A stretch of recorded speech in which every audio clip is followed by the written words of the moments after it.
Welcome, Warrior fans, to Week 9 of the season, the last week of this regular season. Warriors are 7-1.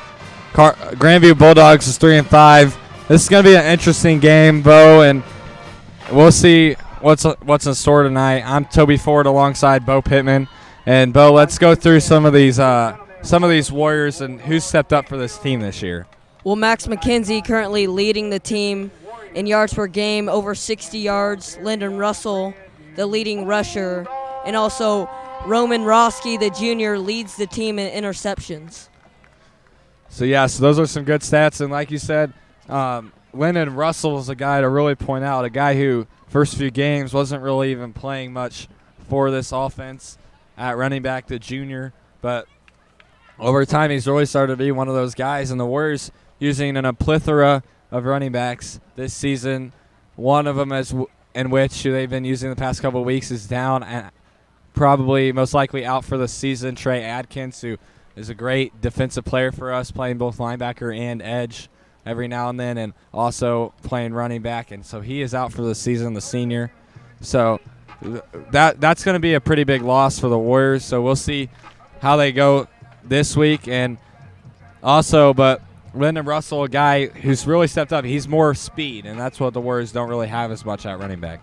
Yeah, so this year we started out with Aiden Ambrosian as the starting running back. Really expected him to do great things. Early injury on in the season, and then Lyndon Russell kind of stepped up into that role and is really taken over as the starting running back for this Warriors offense. Exactly, and we got to talk about this Grandview squad. So this Grandview squad was 6-1. They had to forfeit their first 4 games to set them up at 3-5. So interesting stuff there. But one guy to point out is number 55, Big Ol' 55. He's one of the captains for this Grandview team. He's a offensive guard for Grandview, so look out for him. He's committed to Tulane, the 3-star guard. So we'll see how he plays tonight, and he's a big part of this team. Yeah, expecting him to open some big holes for this Bulldogs running back. He's do great things. Tulane, obviously, a great school in Louisiana, and they got a good commit here in Derek Joyner. So the captains out there for the Warriors are Aiden Ambrosian, Jake Schaefer, Max McKenzie, and Ben Morosky, 4 star seniors on this team. Warriors have a lot of star seniors on this team that they rely on. Yeah, this senior class has really stepped up. Jake Schaefer has really come into the starting quarterback role, has done really great this season. Not a lot of people expected him to do this well. And he's had over 20 total touchdowns this year, passing and rushing. Really great stat for him. So when we talk about Jake Schaefer, he's a guy he's been amazing for the Warriors this season, to say the least. He's just been a great passing quarterback. He spreads the ball around with his 3 main targets, McKenzie, Morosky, and Coleman, but he does a fantastic job throwing. But what's underrated is how well he ran last week. He did a brilliant job running the football, and so we'll see how that works out tonight. As well as, this Warriors team, Max McKenzie and Ben Morosky have been 2 receivers stepping up as seniors.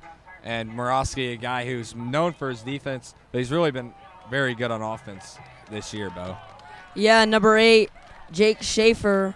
His running ability last week really opened up the deep pass. He got a few to Ben Morosky. Really got a few big touchdowns there. Really opened up the game against Winnetonka.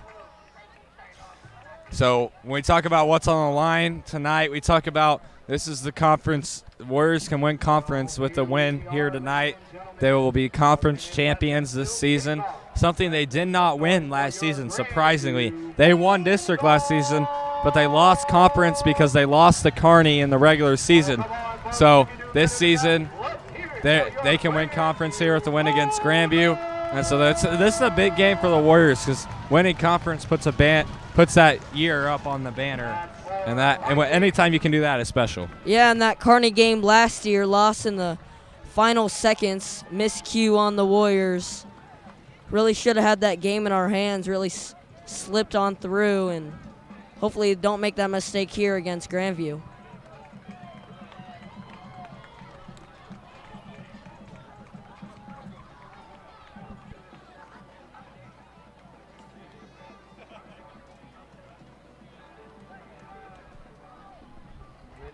Still receiving for Grandview, we have number 3, Jalen Armstrong. Kick it off for the Warriors. Number 11, Michael Smith Jr. Week 9 of the regular season. Final week. Warriors clinch conference with a win. The kick is away. It will be returned.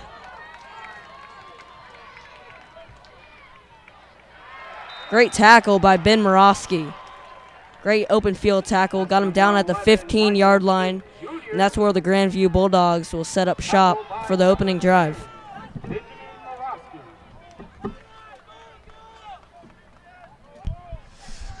So this Warriors defense takes the field, and we'll see how they do here tonight. They've been moving pieces around. They're focused more on putting Colby Harris on the O-line now, and they've shifted Isaac Yoder to D tackle.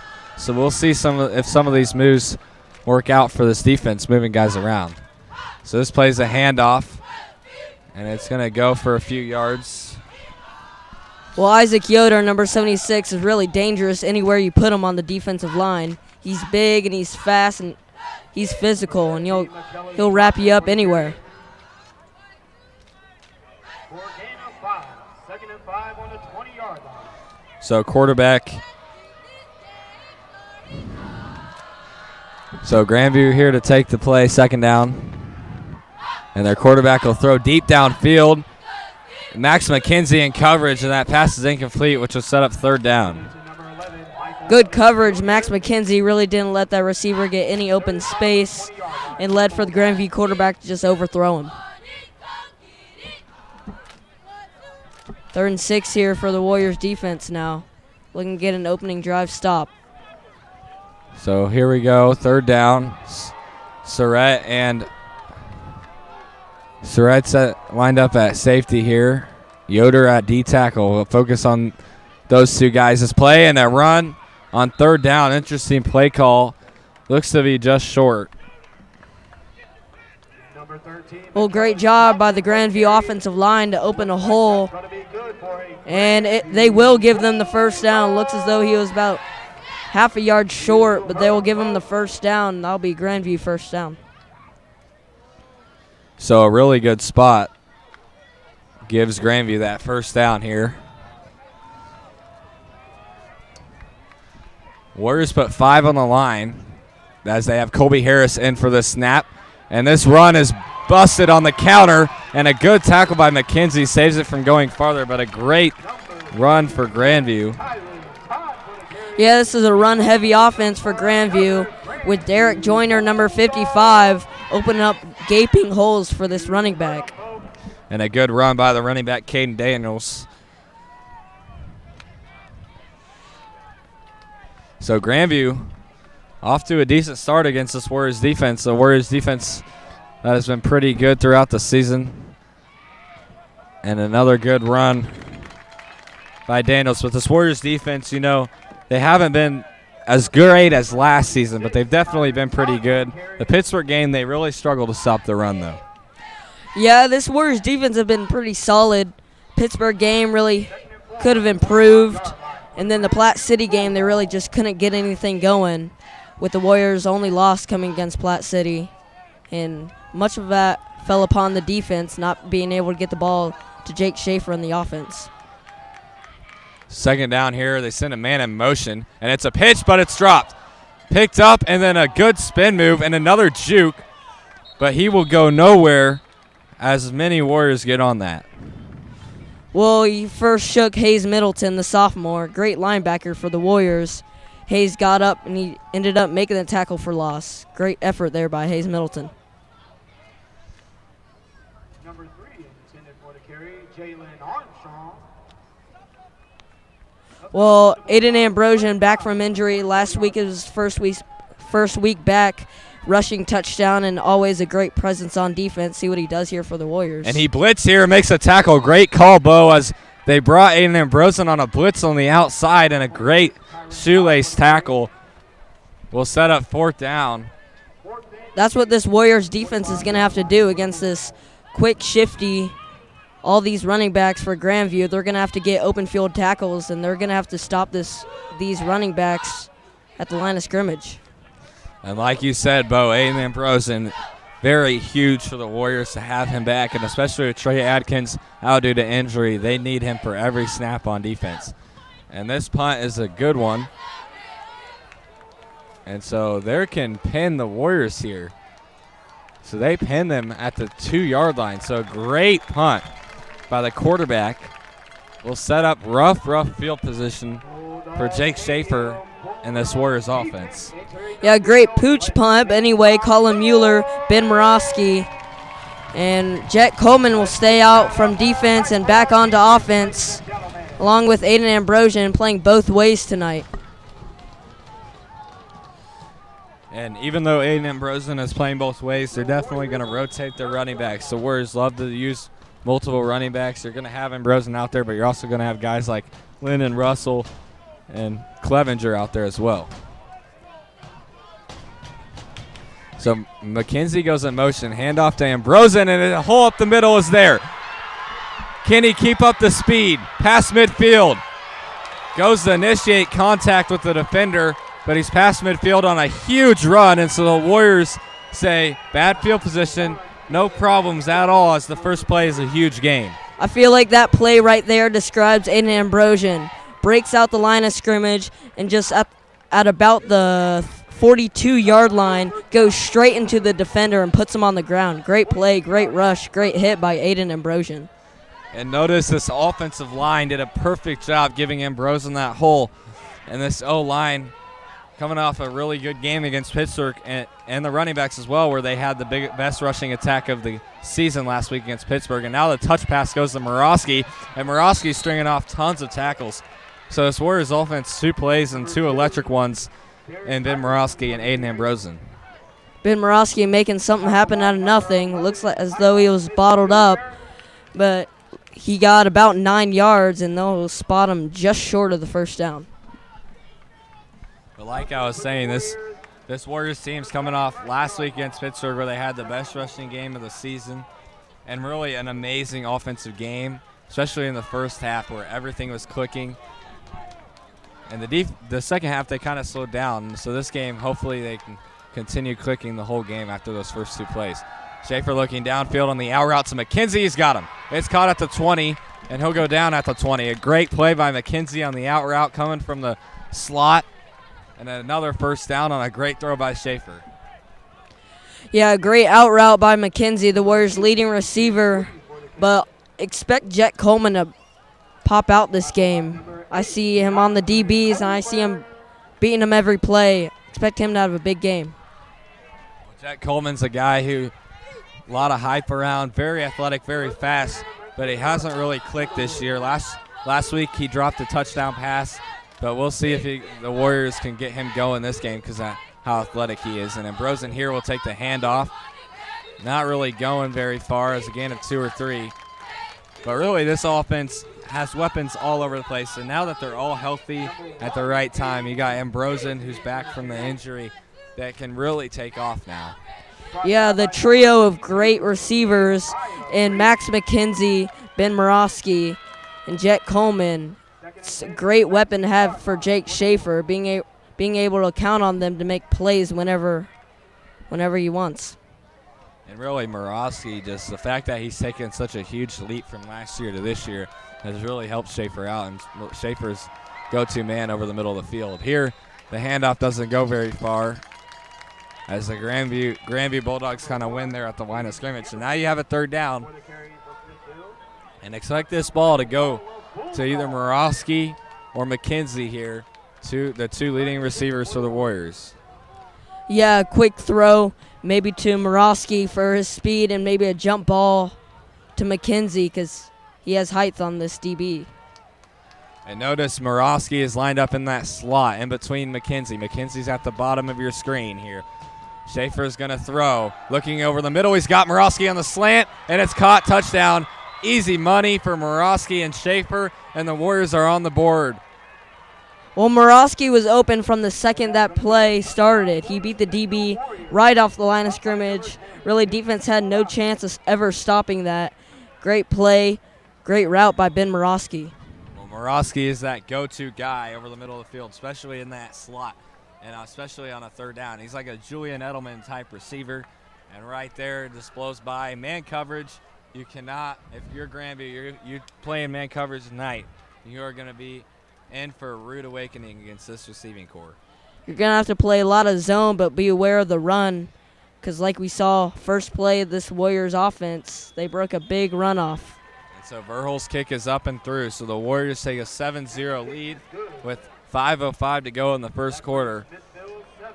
So a good start for the Smithville Warriors, and we'll see how Grandview can respond. Yeah, I feel like this Grandview team is better than their 3-5 record. I mean, they would be 6-1 if they didn't have to forfeit those games due to ineligible players. But expect this Grandview team to put up a fight. And you know, last week they were coming off of a rough game, so they're definitely going to be hungry. Last week they got killed by Kearney 42-7. That's nothing what you want from your team, and so Grandview definitely trying to respond this week. But the Warriors so far have showed that they're not showing any signs of slowing down this week. Yeah, this Warriors team, there haven't been very many close games for them this year. And when there has against Platte City, it's really been an offensive shootout. Well, this Warriors offense is one of the best offenses, I'd say, for the Smithville Warriors team in like Smithville history. Their offense has been super electric all year. Averaging over 35 points per game is just insane. And that's what this Warriors offense has been able to do this season. And this special teams, they've really struggled on the kickoff. They've wrapped the returner up on the 15 and maybe the 12-yard line, both returns, so they've really been stopping this Grandview return. Well, and that's something that's gotten a lot better for the Smithville Warriors, Bo, is their special teams play. The beginning of the season, they were giving up lots of good returns, and now they've really started to get solid and make some good tackles. And last week we saw Roman Broski force the fumble out of special teams. Well, holding on Grandview will back them up even further to their own 6-yard line now. So Grandview bottled up to their end zone just like the Warriors now. First and 10 on the 7-yard line for the Bulldogs. So don't be surprised if Ambrosen brings blitz here. There's no receiver on Broski's side. And this is a handoff. Another good rush for the Bulldogs. So Grandview's relying heavily on that running back, Caden Daniels, as they give him yet another carry.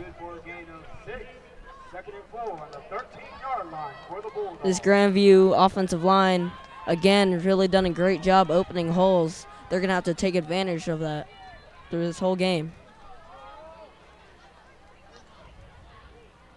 Oh, and they dropped the snap.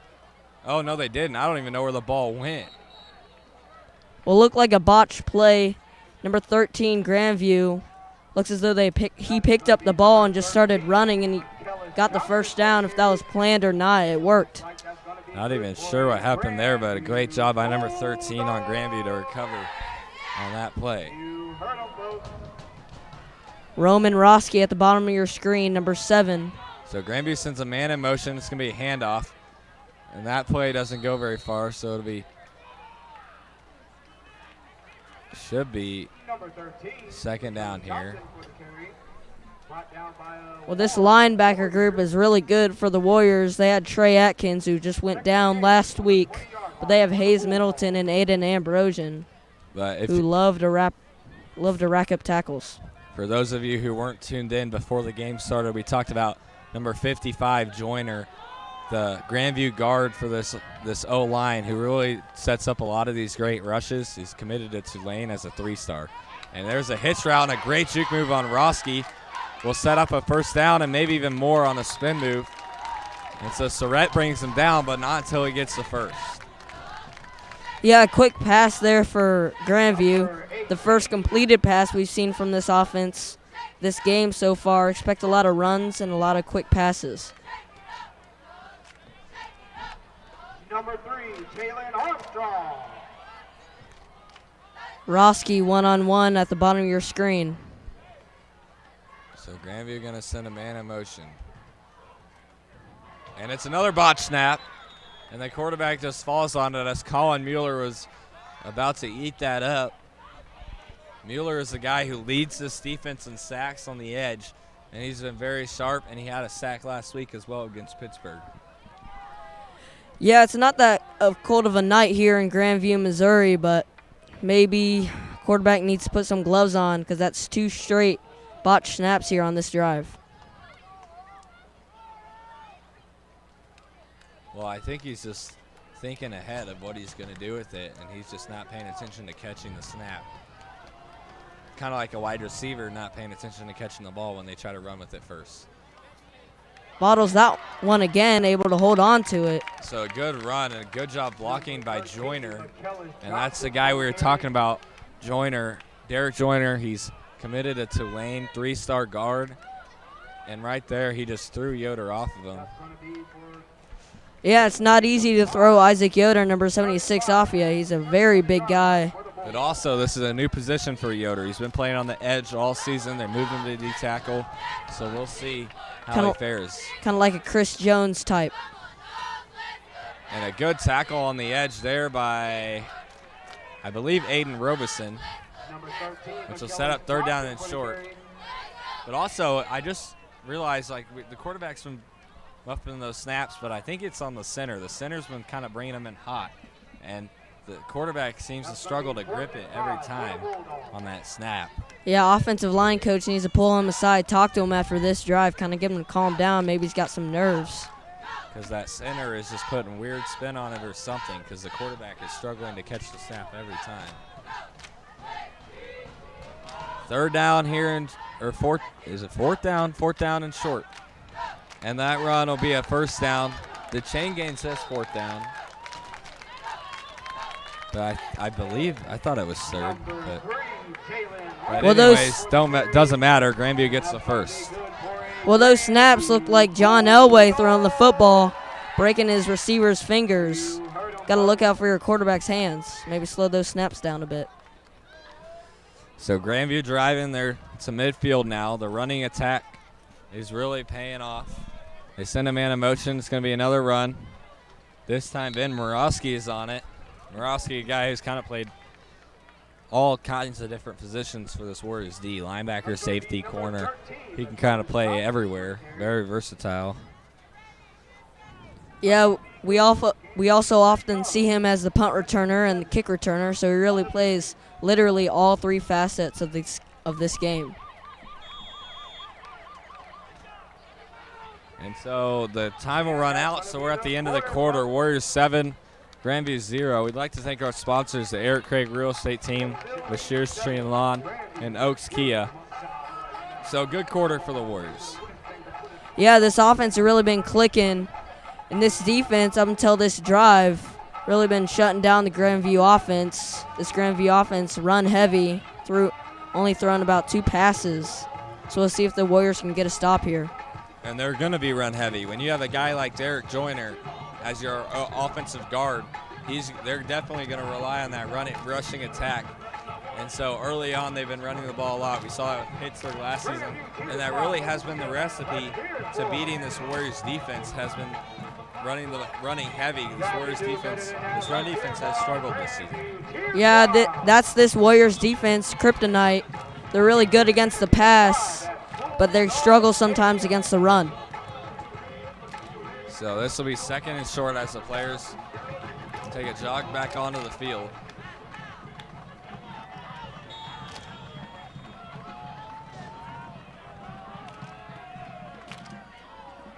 They switch sides. It'll be 2nd down and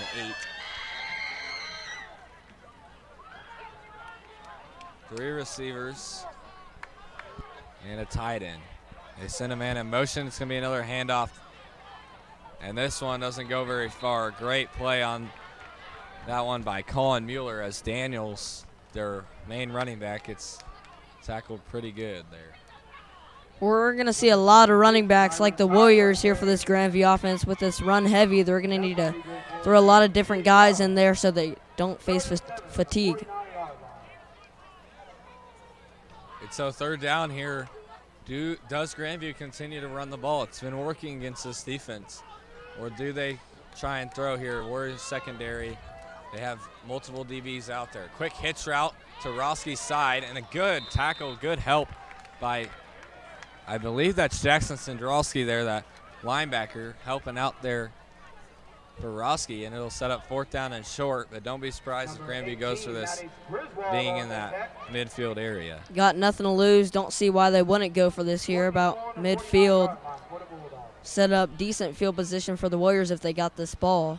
But honestly, this Warriors offense can score from any part of the field.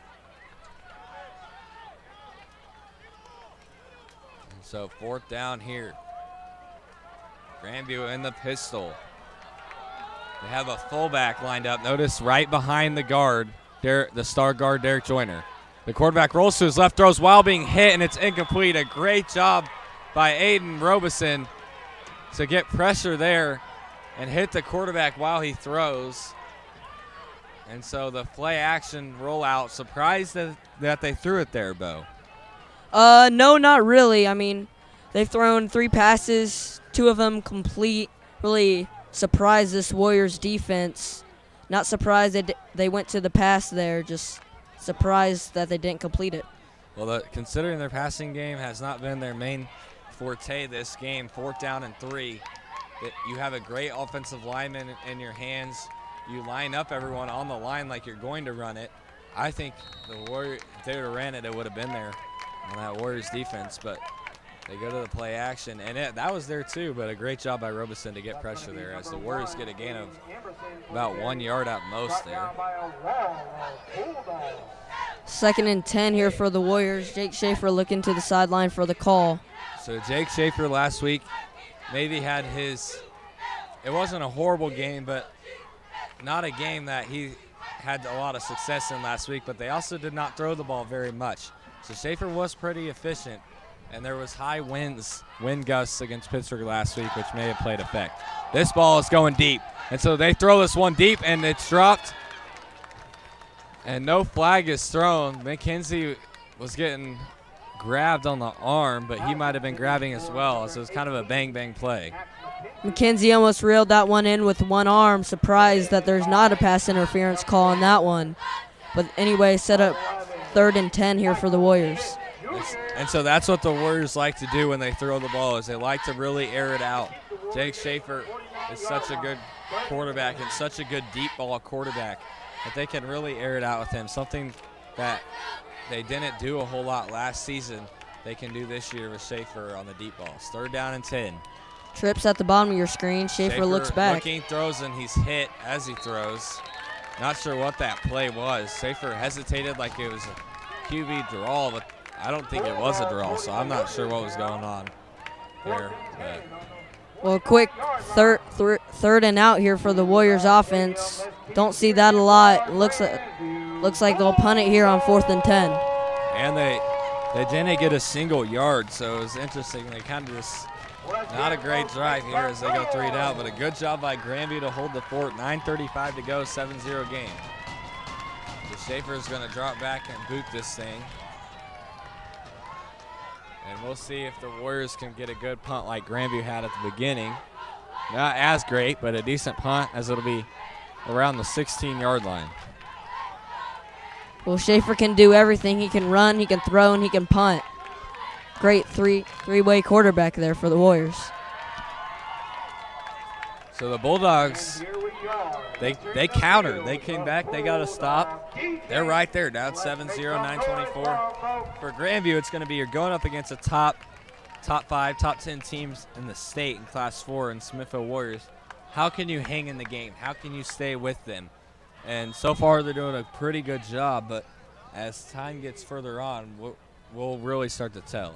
Yeah, you just got to take care of the ball. You really got to – you can't change. You can't be like this Warriors team. You just got to do what you do best, run the football, throw it short, work the ball down the field. And like you said, run the football. That is a big part against this Warriors team. A Warriors team that their offense is electric, right? How do you stop an offense? Sometimes it's not with your defense, it's with your offense. It's how you run clock, because the more you run the ball, the more you run clock. And so that's a big thing. And then the other thing that plays effect is just this Warriors defense. They struggle with stopping the run. They really struggled last week against stopping the run. And so we'll see tonight how that plays effect. 2nd down and 9. Grandview sends a guy in motion. It's going to be a jet sweep.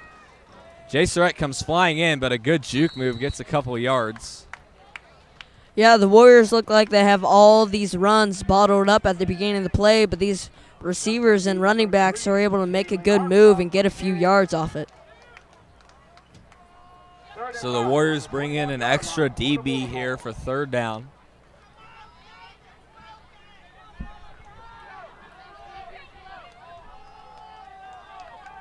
Notice Roski and McKenzie, the 2 cornerbacks, outside with the Grandview receivers. Roski kind of lined up in that slot area. And here's a quick throw over the middle and incomplete. Looking for the tight end. And a good play on the ball by Hayes Middleton, the sophomore linebacker. Yeah, we see a lot of sophomores on this Warriors defense. And that's something that reminds me of a few years before this team won state. They had a lot of experience in their seniors because they were getting in a lot their sophomore year, really able to build up their skill. Well, yeah, the sophomores, this future, they have a few of them on this defense, and Hayes Middleton is one of them. Barrett Iverson, number 2, the safety, also sophomore. So 4th down, most likely a punt. Moroski goes back to return, and it's a fake, and he's going to throw. But it is incomplete. So when you play a team with as good as the Warriors, you take chances. Grandview takes a chance there on the fake punt, and it does not work out at all. Well, a Warrior defender was there against number 13. If he would have caught that, he could have made a move, and he would have been gone. Big gain there for the Grandview Bulldogs, but wasn't meant to be. And so if you go for that and you get it, it's huge. But if you don't, you're really setting yourself up in bad position. And now the Warriors, can they capitalize? Starting from the Grandview 20 here, 7:58 to go in the quarter. Ball will most likely go to Ambrosen as he rows on a swing. So the swing pass goes to Ambrosen, and it comes in a little hot. Yeah, pass a little in front of Ambro. Maybe Schaefer expecting him to cut up field a little bit more. Ambro looking to get behind his blockers maybe. Just miscommunication there or a bad throw. Well, we saw that same exact play last week, and I say Coach Ambrosen and this coaching staff has them run this play about once a week. And right there you saw it. It's that swing route to the running back Ambrosen. But last week it was dropped, and this week it was a rough throw and dropped again. So interesting that hasn't worked out past couple weeks. Well, that play really just an extension of the running game here for the Warriors. And so this one gets them a few yards, so it'll be 3rd down.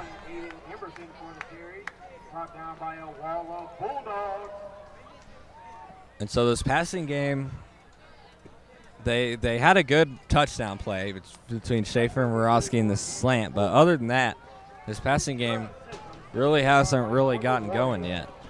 Offense kind of sizzled out since the first quarter. Hopefully they can get some points on the board in the second quarter. McKenzie in press coverage and Coleman. Their ball goes thrown up, and it's caught by Moroski over the middle. So 2 in a row to Moroski, and he is just that guy in the slot. And there you go again, another touchdown for him. He leads the Warriors in touchdowns on offense. And once again, he's Schaefer's guy in 3rd down over the middle. He's like the Julian Edelman of this offense. Yeah, well, number 10, Ben Moroski's really a magnet in the red zone. Again, leads his team in touchdowns, receiving touchdowns, and he's Schaefer's guy again. Yeah, really reliable, really quick off the line. And so Verholz to kick this next point, but once again, man coverage, no deep safety. So Moroski's just all alone when he beats his man.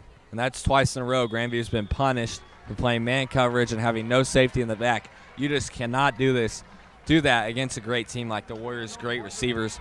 And there you go, another touchdown. It's 14-0. Warriors able to take advantage of the field position. They got the ball at about the Bulldogs' 20-yard line. really sizzled out until third down and got a big throw to Morosky.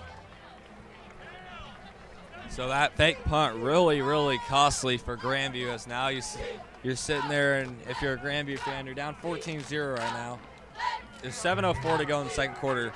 This drive is really make or break for the whole game. This is really going to set the tone for, is this going to be a 40-0 game, or are we going to compete? Yeah, this Warriors team, they can play down to their competition sometimes. But this game, hopefully they break away and they shut this team out. But anyways, on Grandview, they're looking to get a win here to advance to 4-5, an upset on this Warriors team, and go and get a moral victory here.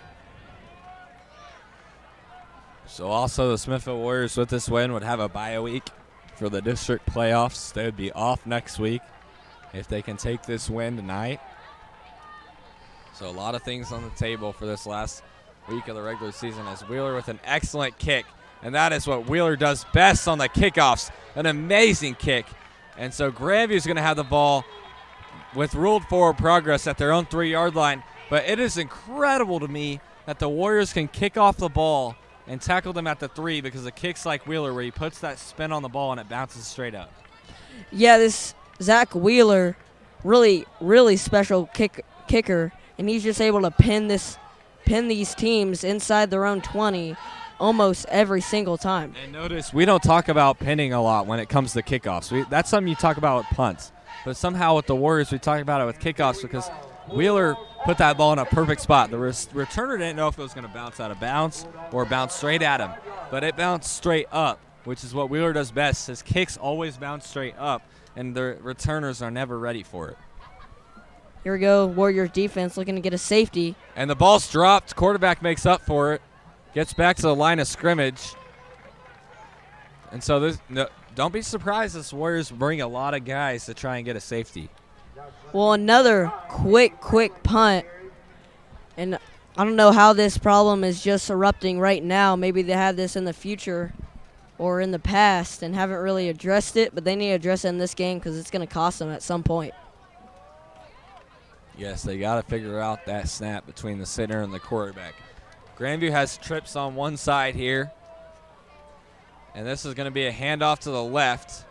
And it is a good run by Daniels. And Daniels cuts it back, and he's got green grass. Can Morosky catch him? He does. But not until he gets to the 42-yard line. So an amazing run by Daniels there on the cutback. And the rushing attack being very solid for Grandview, and the only thing keeping them alive. Well, a touchdown-saving tackle there by number 10, Ben Morosky. Warriors looked like they were going to get some good field position if the Bulldogs punted it at their own 5-yard line, and the Warriors get the ball back. Maybe they can go score before halftime. But no, the Bulldogs get a huge run here, and now they got first down at their own 40-yard line. And so that handoff goes for a couple yards. They've been rotating their running backs, too. They have a couple different guys they've been leaning on.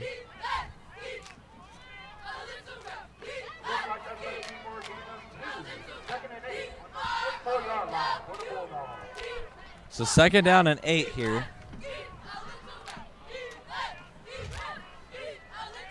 Trips on one side for Grandview.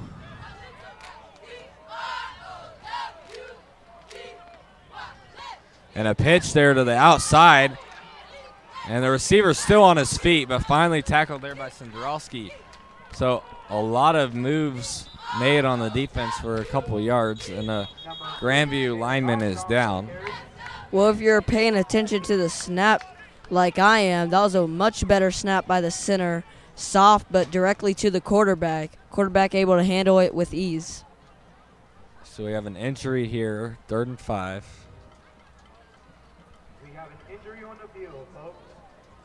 Well, it seems early for it to be do or die time for the Bulldogs, but like Toby said earlier, this drive is really do or die time for the Bulldogs. And if they can't score here, Warriors maybe open this gap even further. So this injury is to an offensive lineman on Grandview. He looks pretty shaken up as We'll be back after this injury timeout. We'd like to thank our sponsors, Bashir's Tree and Lawn, Oaks Kia, and the Eric Craig Real Estate team, and hopefully we'll be back quickly.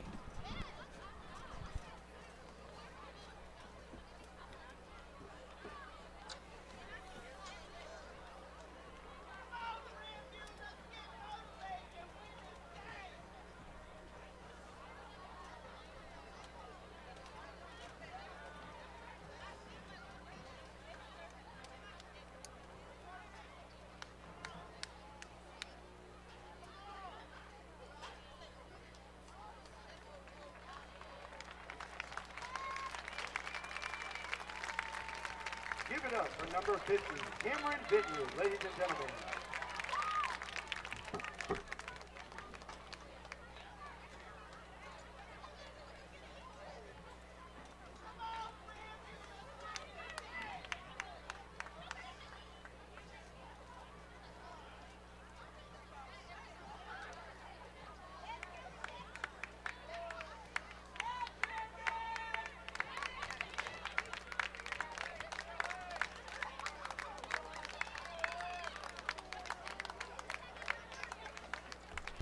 Well, number 50 on the Bulldogs just got up from his injury. Looks to be very frustrated walking off the field.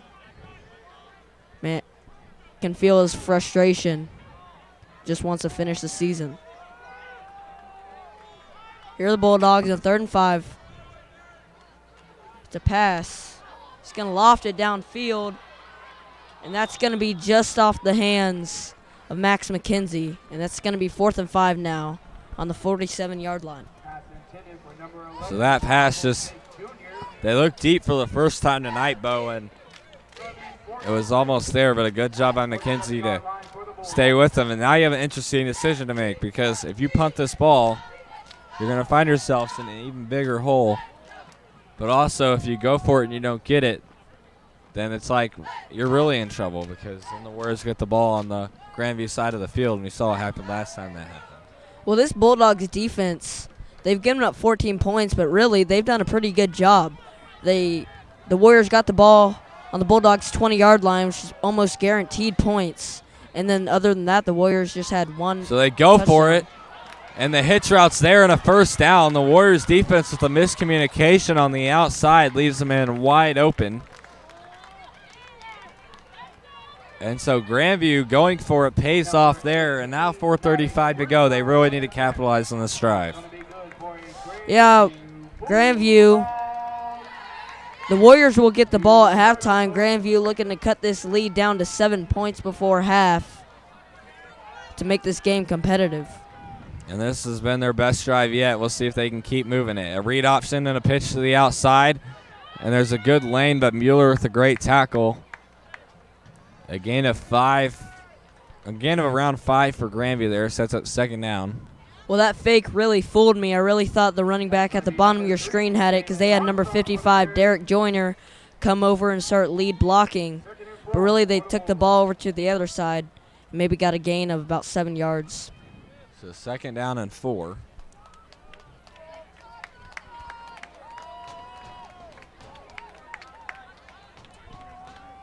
Grandview lines up their fullback right behind their star guard Joyner there. Pay attention to that. And the handoff goes straight up the middle. But they're going to be about a yard short. A good job by Isaac Yoder there on the tackle.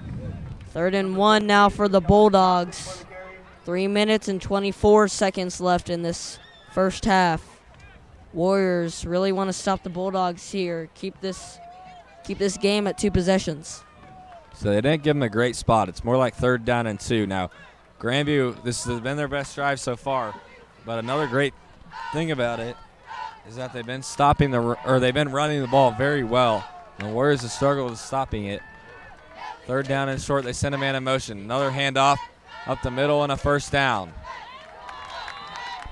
Past the 30-yard line, and Grandview continues to run all over this Warriors defense as the clock continues to move because of the rushing attack.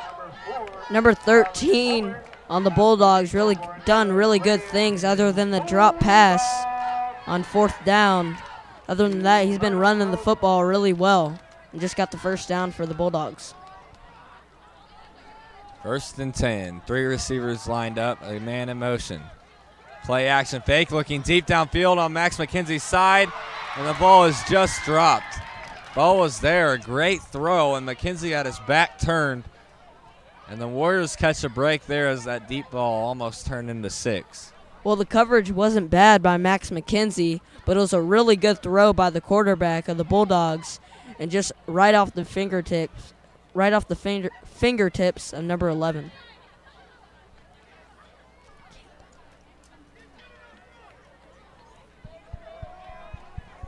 So 2nd down and 10 here, 2:22 to go.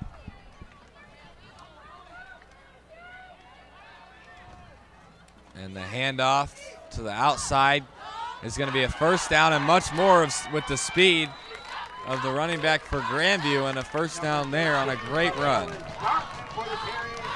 Well, another great run by number 13. Again, he's doing great things for this Bulldogs offense, really keeping them in the game. They got a great duo running back. And notice the clock continues to run. 2 minutes as we've reached the 2-minute mark, and the clock keeps running. First down and 10. They haven't really been stopping the clock on the first downs, which is interesting. I'm pretty sure you're supposed to. But they've stopped it for like very little, and then they keep it running.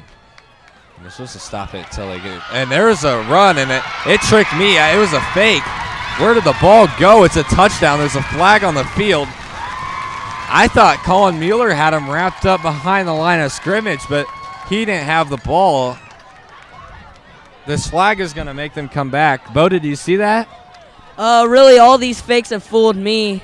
And that if they're fooling me from all the way up here, then they're definitely fooling that defense. And I'm surprised number 3 didn't slide down at the 1, trying to burn more time off the clock, because 1 minute and 36, that's plenty of time for Jake Schaefer. Well, you still want to take the points, so it's not like the end of the game. So he went to the end zone, but that flag is really going to push them back on a block in the back there. So first down and forever. And the handoff is there as a good lane opens up.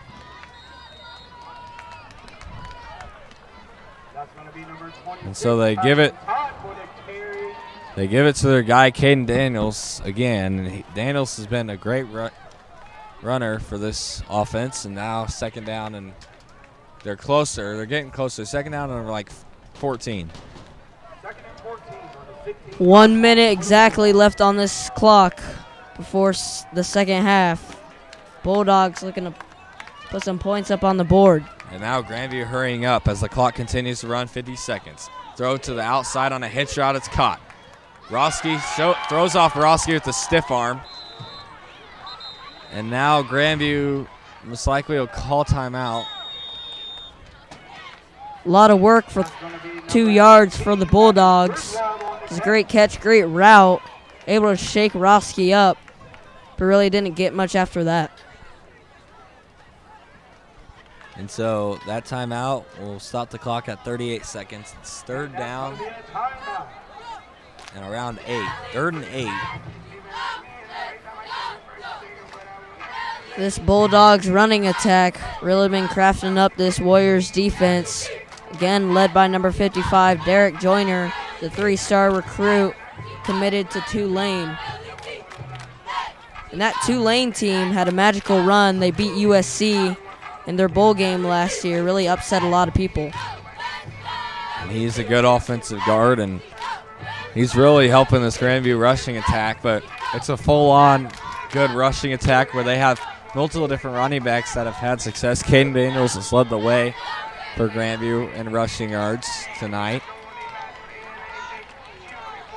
And so 38 seconds to go. You have 3rd down and 8. The first down marker is at the 1.5 yard line, in between the 1 and the 2 yard line. So it's almost like 3rd and goal. The Warriors scrambling to get their guys in the right spot. They got here lined up in that 4-3. It's going to be a reverse end around, and Roski's the last line of defense, but other Warriors get there pretty quickly. So Jay Surratt makes a good tackle there. That's going to be number 3. Well, I was just thinking, watch out for another fake. And they do one for the end around to, again, number 3, who had the touchdown. But the penalty brought that back, and now it's going to be 4th and 2 with 28 seconds left on the 5-yard line. Well, a lot of fancy plays for Grandview tonight. And so now you have 4th down and goal, or 4th down and 2, excuse me. They have that first down marker there at the 2-yard line. So it's like 4th and 2. You call timeout. You have 1 timeout to go. 28 seconds. This is a big play, big play right here. What do you think they dial up? Well, I could see a running back counter. Could also see a screen pass by the QB, or maybe a delayed handoff. All those things, very high probability of being called here. A screen pass would be interesting. We haven't seen them run a screen pass yet, so I wouldn't be surprised if they called it here, like you said. Otherwise, definitely a counter, something fancy. That's what they've been doing all game. Their throwing game has been kind of shaky. I wouldn't expect them to put the ball in the quarterback's hands on a throw, and here they have a different quarterback lined out. They have their wide receiver lined up at quarterback, which throws the Warriors off, so a timeout called for Smithville now. Grandview are lined up in the Wildcat formation. Well, Coach Ambrose is jumping up and down on the sidelines trying to get his timeout in, and this Warriors defense is going to look to what the Bills did to the Giants at the end of the first half a few nights ago. Yeah, Coach Ambrosen was ready to call timeout there quick. And so here we go, 4th down. Grandview. We'll see if Grandview comes out in the same formation or if they change things up. They gave the Warriors a certain look. How will the Warriors respond? It's kind of a test match now for the 4th down. It's going to be whoever outcoaches the other one here for this play. And Coach Ambrose is a great coach, all state almost every single year that he's been at Smithville. And he has his defense ready. And, you know, he's won several different awards, different criteria. And here we go. So same formation, Wildcat formation. They have 2 skill position players, and the ball is just going to be kept by number 3. And a good tackle. He's going to be short of the end zone. Short of the first down marker, too. And so the Warriors get a stop. I'm confused because it looked like they had a first down. But some of the Warriors defenders started jumping up and down like they were running off the field. Looks like we have a flag in the end And there's a flag, but well, that spot wasn't the best for the Bulldogs. Not sure what happened. it looked like Thought he got for sure a first. he got down to the 1-yard line at least. The Warriors defense is staying out on the field. And looks like they'll mark him down at the 2 is where the line. Very, chain very game's at, confusing as the refs try and They're figure going to this back him out. up. They'll wave the flag, and so it'll be Warriors ball. So I thought he got the first down. Did you? I thought he definitely got the first down. Could have made a case if he got into the end zone. But when they were saying he didn't get the first down, I was very confused. Oh, maybe he fumbled. So he fumbled the ball out of bounds in the end zone. So that'll be a touchback. And the Warriors will get the ball at the 35. I didn't even see the ball come out, but the ball was fumbled, and that's really the only explanation for that. So the Warriors get a touchback there. So best case scenario, actually, in one of those situations where you reach for the goal line, you drop the ball, and the ball rolls out of bounds. So a huge break for the Smithville Warriors, and something you do not see very often where the ball gets fumbled into the sideline. So that'll take us into the half. Warriors 14, Grandview 0. We'll be back for the defense shutting them out. We'd like to thank our sponsors, the Eric Craig Real Estate Team, Oaks Kia, and Bashir Street Lawn, and we'll be back for your second half coverage.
here for the second half. Grandview's going to kick this one off. And really a good chance here for the Warriors offense to kind of start to put things away with a good drive here. Yeah, some points here would really kind of put Grandview in a big hole that'll be really tough to climb out of just for a half.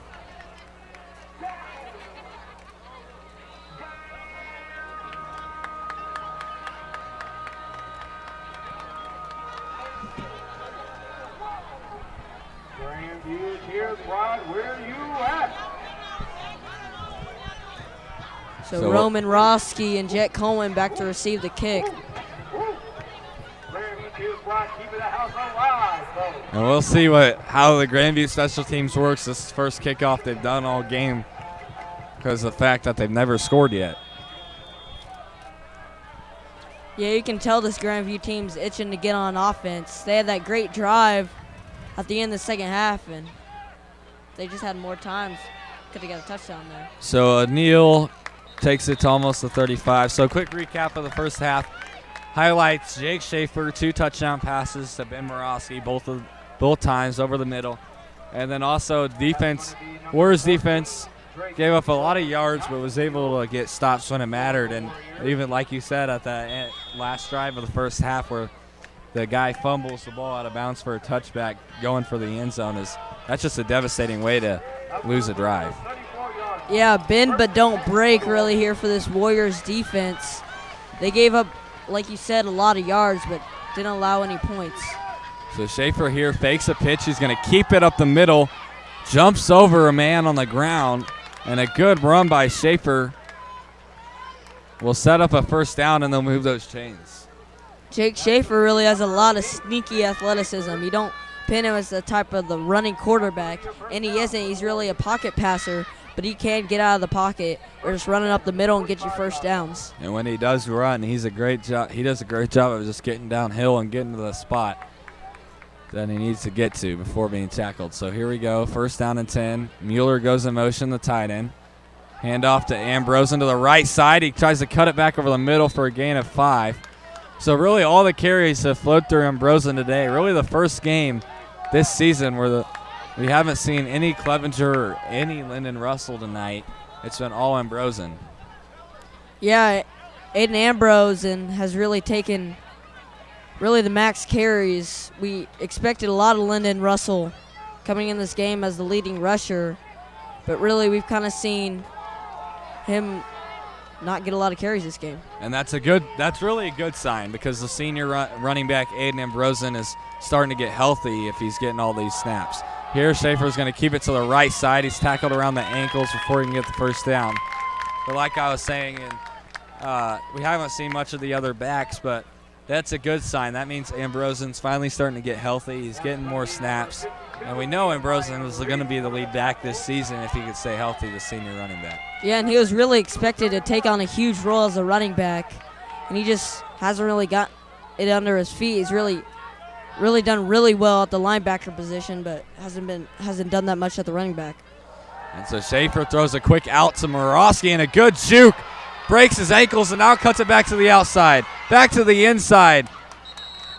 And a huge play by Morosky as he continues to have a big night and takes it past the 20 for a first down. So Morosky has been that man for the Warriors offense tonight. Yeah, Morosky is my MVP so far. He really doesn't have that many catches, but all of them have been really big plays. That one goes for a huge chunk of yards. He also has 2 touchdowns tonight. So that's his 3rd catch of the night. Austin Clevenger here in at running back for the first time. So Clevenger in at running back. Schaefer is going to hand it off. And, I don't know what happened there. It looked like the handoff got messed up, but a good job by Colby Harris, the offensive lineman, to go get on that ball. Colby Harris, a guy who's been playing O-line his whole career at Smithville, and the junior, he's been amazing on O-line, but they moved him to D tackle because they feel like he'd bring more to the team at that spot. But now, at this point in the season, they moved him back to O-line, and they're switching things up. Yo, that play was bottled up. Even if he didn't fumble, It was at least a loss of at least 3 yards. And Austin Clevenger, a real power back for the Warriors. So second down here. Second and 16, and Clevenger gets a good hole and a good run, which will set up third down and 8 or 9. And so this is very similar to the first drive when it was 3rd and 8, and Schaefer found Morosky over the middle in the end zone. So we'll see what happens here in this drive. 8:30 to go in the third quarter as the Warriors have been taking off a good amount of clock. Aiden Ambrosian now comes in as the running back.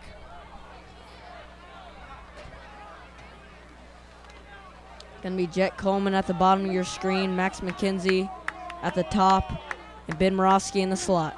Pay attention to Morosky, and if they're in man coverage. And now there's a pitch to Ambrosian to the right side. So on third down, they run the ball, which makes you think they're going to go for it on 4th.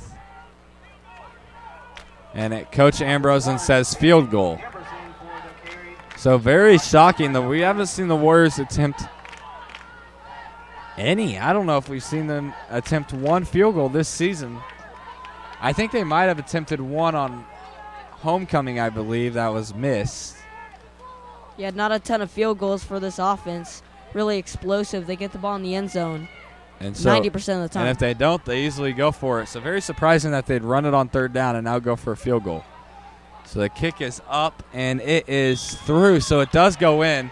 So a good kick from Verhulst. Sets up a 17-0 lead. And I may be mistaken, but I believe that's the first field goal that's gone through for the Warriors all season, and it comes in week 9.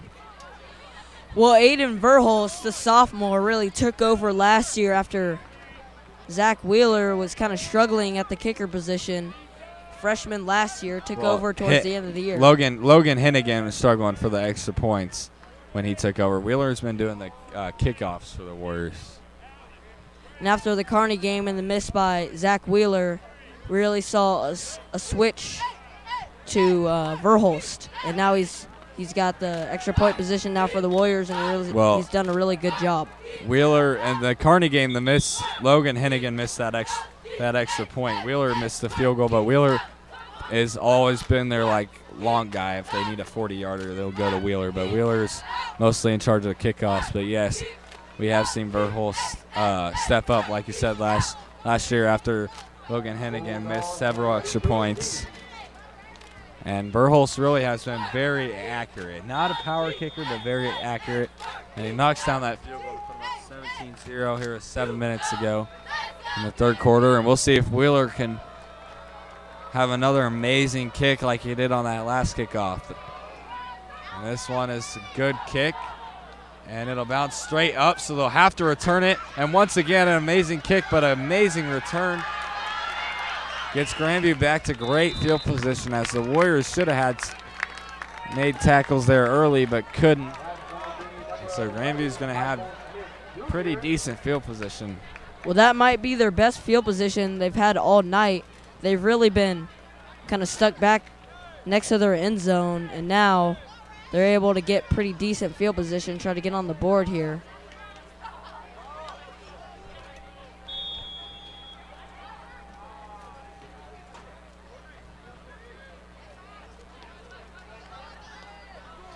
So the Warriors showing 4 on the line, and Morosky kind of pinches there. And oh, nope. Where's the ball? Number 9, the Bulldogs running back, looks as though he's going to pitch it backwards. The quarterback. At about the 35-yard line, he kept it, and Aiden Ambrosian got the tackle. I thought the ball was on the other side of the field. They had me faked. Yeah, they're really good at those fakes. Gain of about 8 yards, 2nd and 2. He even acted like he was holding the ball, but he had nothing there. And I apologize. I've been getting faked out all game by this Grandview offense. And so this run should set up a first. So that's something Grandview hasn't struggled on, is moving the chains. They've had a lot of first downs, a lot of conversions. What they've struggled on is finishing the drive in the end zone. Yeah, this Warriors defense, again, bend but don't break. They've allowed probably almost as many yards as this Warriors offense has put up, but 0 points. And something that was really killer was Grandview did that fake punt at the beginning, closer to the beginning of that second quarter, and didn't get it, which really set up the Warriors for 7. You take away that, and it's a 10-0 game, and Grandview's right in it. So here's a handoff, and it's a good cutback, and it's open space, but a great tackle from behind by Roski, but not so he gets to the 45. Yeah, number 13, another big run here for the Bulldogs. Number 26 and number 13, they're really good running back duo, and they've really taken advantage of this Warriors defense. Multiple different Grandview running backs have been getting into the action tonight.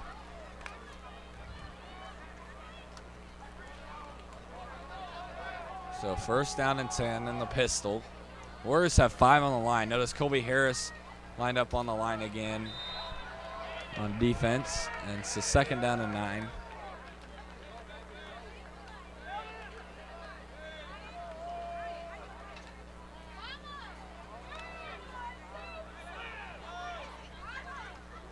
So once again, Bo, Grandview across midfield. Now they just got to finish this drive. Yeah, 4 minutes and 53 seconds left in this third quarter. Warriors 17, Grandview 0. Now they got a 2nd and 9 in Warriors field position. So here's a quick hitch route to the outside. It's jumped, and McKenzie drops what would have been an interception. McKenzie had a great jump on that ball. And he's a wide receiver, so he's got one of the best hands on this defense. Well, that definitely would have gone for a pick 6, 100%, no doubt about it.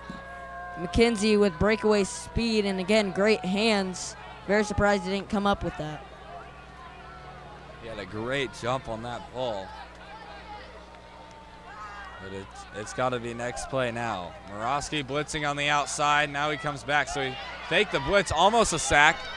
Quarterback throws it while being hit by Aiden Robeson. So a great job by Robeson, and then Sandrowski, who came on the other side on the blitz. And so a good defensive play call by Coach Spear, the defensive coordinator. Ben Morosky looked like he was blitzing. I'm sure the quarterback thought he was blitzing and then backed off at the very last second. He even ran across the line of scrimmage and backed off. And then Sandrowski came on the other side. So great defensive play there. 4th and 9 here for the Grandview Bulldogs. And I say you got to go for it. You're down 17, third quarter. Nothing else you can do. And they've been going for it all game, so you might as well go for it now. You might as well stick by it. Grandview calls timeout here. So they must have saw something they didn't like. So in a 17-0 game, you know, this 4th down is huge. We've been kind of saying that all night when they get to this point, but they keep getting this point. They get across midfield, and now they are 4th down again. And can they convert? That's the question. Yeah, they've pretty much had a lot of drives that's gone for maybe 50 yards plus. It's just the one down that kills them every time, and it's 4th down. They really haven't been able to convert. And it comes down to passing the football, and Grandview's passing game really just hasn't been there tonight. Their rushing attack has. Their passing game, however, just hasn't really clicked. A great job by the Warriors secondary to shut things down. This Warriors defense, really a phenomenal game tonight. They're giving up a lot of yards, but all that matters is that final score, and right now it's still 0 points for Grandview. Yeah, and it feels like every single drive Grandview has had, they've had at least one big run. And again, that was here. Number 13 had about 20 yards. And let's see if we can get another big one here on 4th and 9. Warriors are going to 4-man rush. It's going to be a fake hitch and a go route. Up over the top and incomplete. Flag on the play. Referee threw a flag. It's going to be holding on the Warriors. Not sure if I saw a hold there. I don't. But the Warriors already backing up, so it must. Yeah, like you said, holding on the Warriors, but I didn't see what looked to be a hold there. would that be on Roski on the outside? I think maybe Roski did hold him on that hitch, but I really didn't see it that much. Pretty much was watching the quarterback with the pump fake and then the go route. And every time they throw in that go route, it's been overthrown every single time again there, but they got away with the holding call there. So Grandview catches a break and a good play on the outside by Sandrowski on that tackle, but Roman Roski leads the Smithville team in interceptions. He's been great as a defensive back. He brings a lot of energy to this team, but however, he can be, and he gets really physical, but he can be, however, too physical at times, and like we saw there, a holding call. Yeah, and on that play he got beat. He was probably too physical and too active, wanting to jump the ball. And so Grandview in a weird formation right now. 3 running backs in the backfield. Watch out for a trick. Quarterback keeps it on the read option. He's got tons of room. A juke move into the 10-yard line. So a lot of distractions in the backfield just for the quarterback to keep it on the option. Very, very interesting play there. And Grandview has been running different trick plays all game. Yeah, and we've seen a great matchup on the line all night. Number 55, Derek Joyner, the offensive lineman for the Bulldogs, going up against Isaac Yoder. And pretty much Joyner has had him all game, but Isaac Yoder has made a few big plays. And so here's a handoff to the 5-yard line. So like we said, once again, Grandview in the red zone. But can they score this time? So far, 0 for 1. They weren't able to score at the end of the half in the red zone. And really, I mean, Grandview, it's right there for them. They can make this a 17. They can make this a ball game here. Yeah, they should have 7 points on the board right now.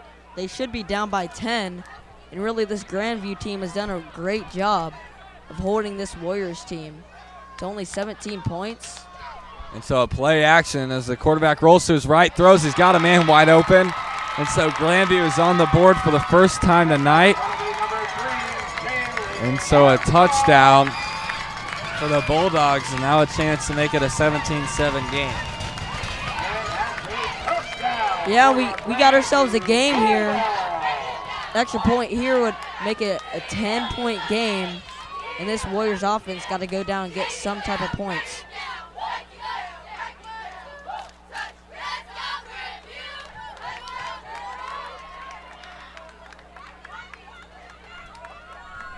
So the kick is almost blocked, but it is good.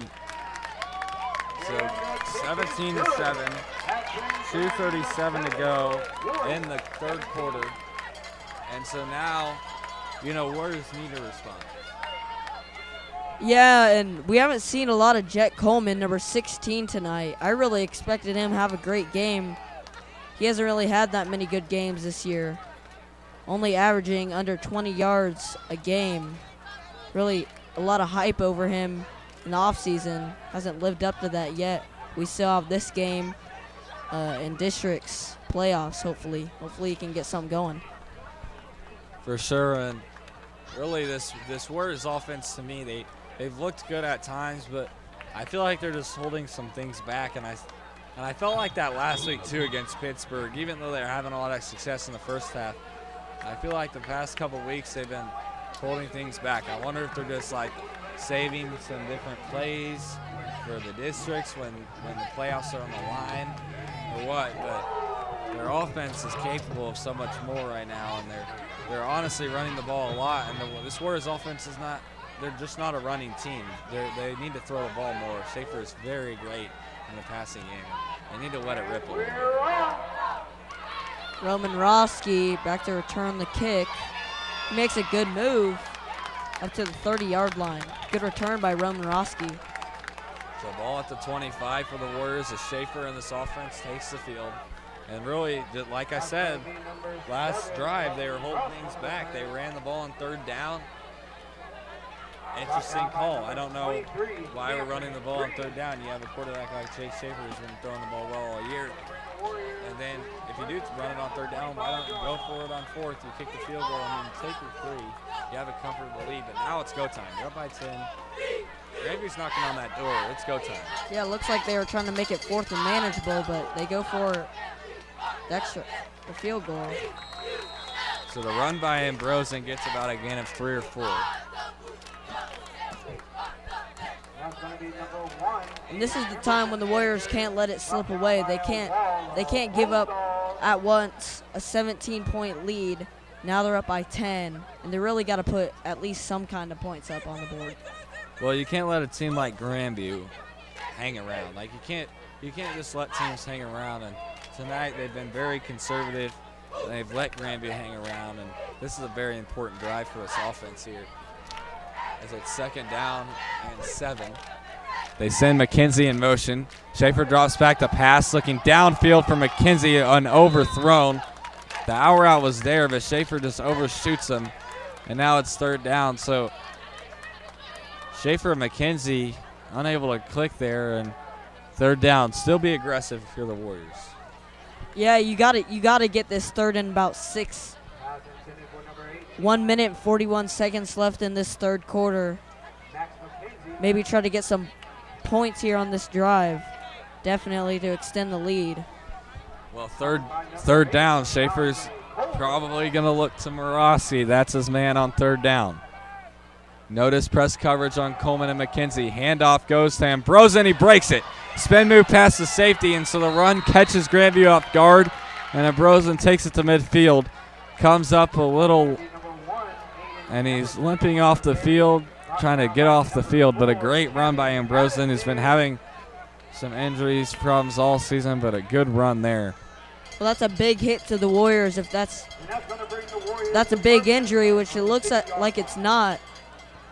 But Aiden Ambrosen is such a big player for the Warriors. Now Lyndon Russell here in at running back, who's a great running back, but no one's Aiden Ambrosen. Well, Ambrosen, he's been dealing with that injury to his leg all year, but he always seems to play through it. He gets his rest, he comes back in, plays through it. So the first carry to Lyndon Russell, we talked about him earlier, how we haven't seen much of him. And so we do there. It's a gain of 3 or 4. Should be 2nd down and 6. Yeah, and this Warriors team really reminds me of the Kansas City Chiefs. They got a great quarterback, and they got a great trio of running backs, very talented wide receiver room, and a pretty above average defense.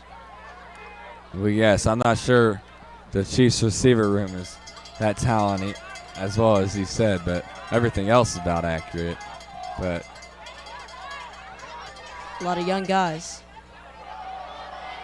And so Russell with a great run and a 1st down, but yeah, I don't know if the Chiefs receiver room is that great. I know the Warriors receiving room. I know our Smithville Warriors receiving room can ball out. I know McKenzie and Morosky can get things going for this offense. But gotta have faith in your Chiefs. Come on, Toby.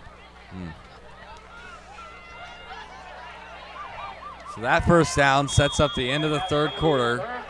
So Warriors 17, Grandview 7. Going into the 4th quarter, we'll see how this offense can finish this drive on 1st and 10. And so we'll be back after this short break. And we'd like to thank our sponsors, the Eric Craig Real Estate Team, Bashir Stream Lawn, and Oaks Kia.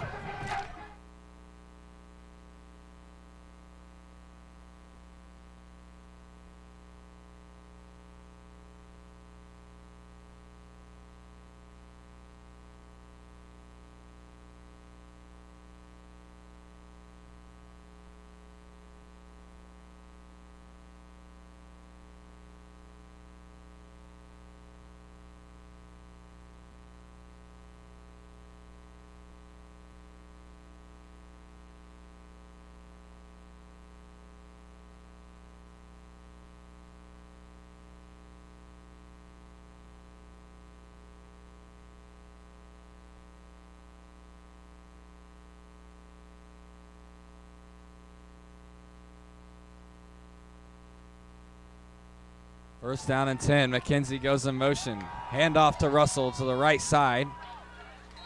And a short gain there. So the Warriors, 11:50 to go here in the 4th quarter.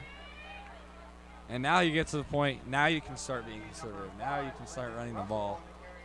Because you want to run that clock as much as you can. Your defense has been great all season, or all game, I should say. But, yeah. Yeah, some short passes, some runs here for the Warriors.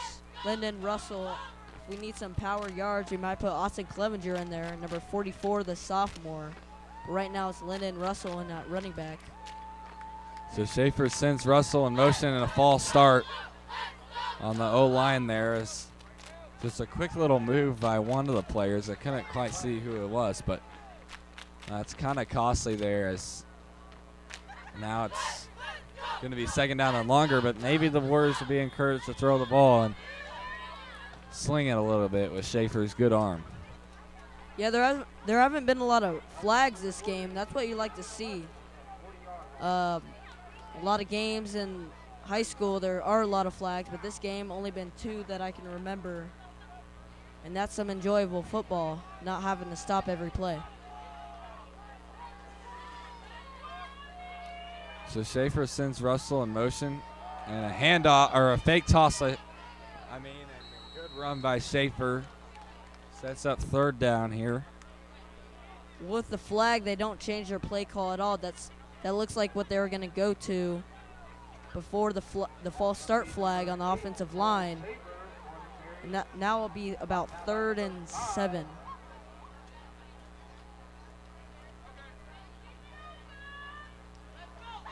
And 3rd down and 7.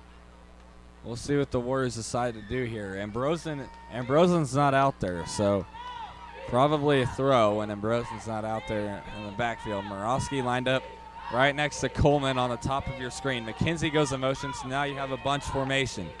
Schaefer to throw. Looking deep, and he's got Coleman wide open. And it's caught. Touchdown, Warriors. And Bo, there you go. It's Jet Coleman, and he's in the end zone tonight. First catch, and it's a touchdown for Coleman. Great play call by the Warriors. Just a bunch formation at the top of your screen, and Coleman breaks through, and he's wide open in the end zone. Great throw, great read, great catch. And Coleman, a guy who has struggled to get going this season. You love to see it because he is so good in open space. And right there, he gets himself in open space on a little deep corner route, kind of a wasp-looking route, you may say, from that Chiefs play in the Super Bowl, kind of like a little zig outside, and a good 40-yard touchdown. And there you go. Schaefer slung that one, and now the kick is up and through, and that is the Warriors offense you like to see. A 40-yard touchdown pass from Schaefer to Coleman. And now it's looking good. 24-7, 9:57 to go. And can Grandview respond after that wonderful play between Schaefer and Coleman? Well, that was a much-needed touchdown by the Warriors, hopefully to put this game out of reach. Down 17 points. And I don't know if you can score 17 unanswered points in the fourth quarter against a great team like the Smithville Warriors. Well, yeah, and you know, this, especially the way Grandview's been moving the ball, it's been more with the run. And so now you got to actually like throw the ball, and I just don't know how confident we may be in Grandview's throwing game. They haven't really been great this game for throwing the ball. Yeah, they've thrown a few deep go routes, and again, none of them have amounted to much. They got a holding call on Roman Roski, but all of them have been overthrown. And I don't know if you can go to your quarterback with 9:57 left in the fourth quarter, down by 17 points. And you haven't trusted him all game. I don't know if you can trust him here.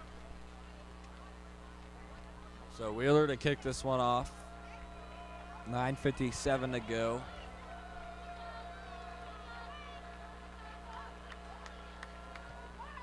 And it is another good one. Will the ball bounce? No, it's going to be caught at the 3. And a good spin move, but a good tackle by Sinjarowski. Will set up Grandview the ball at the 26-27 where they'll set up shop. That's going to be number 3. So the Warriors defense allowing only the one touchdown so far this game. 7-24 Warriors with 9:46 left in the fourth quarter. And the Warriors defense looking to get the ball back to the offense to drain the clock off.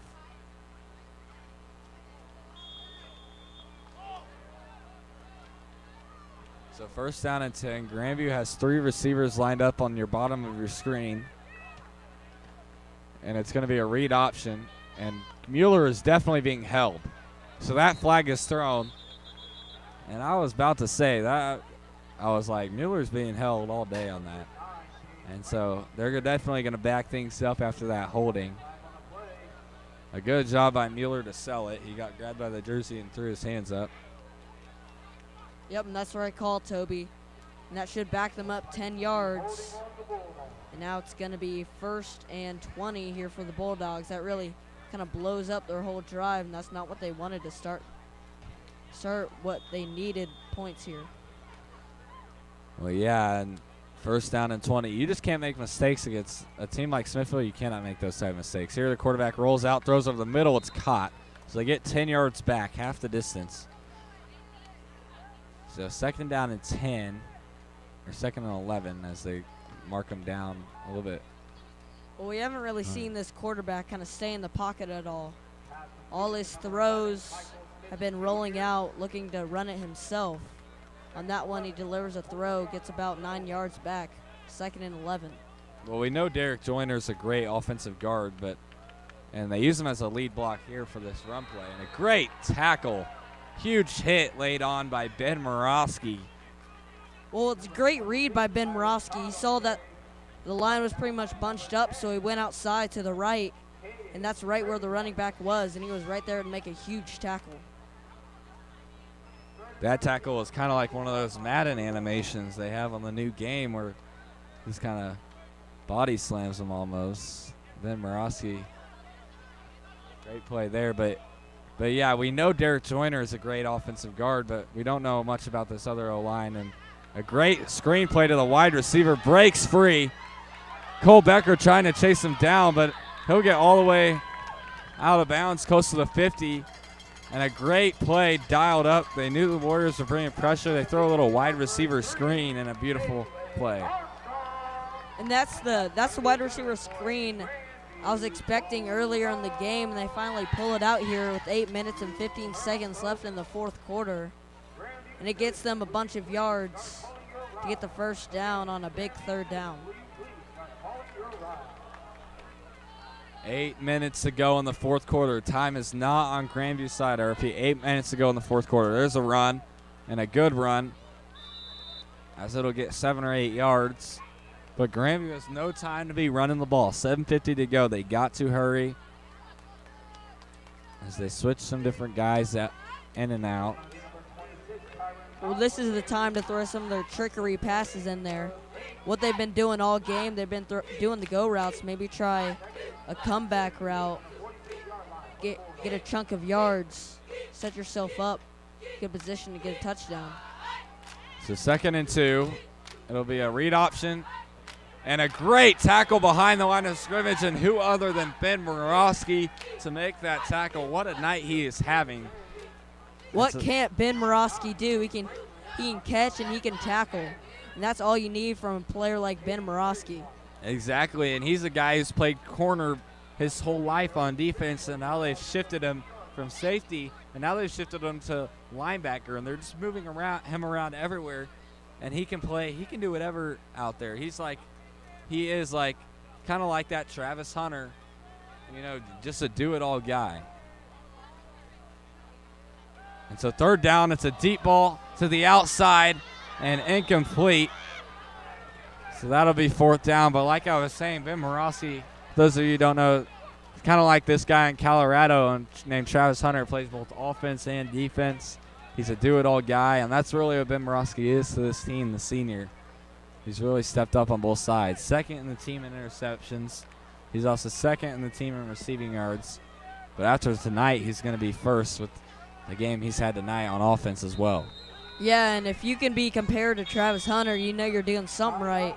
Travis Hunter, the #1 overall recruit a few years ago, now at Colorado with Deion Sanders, and he's been doing great things. So 4th down, a big play here.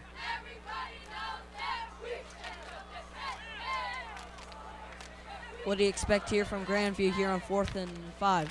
Well, they've really been doing a lot of the unexpected. They've been doing a lot of trickery.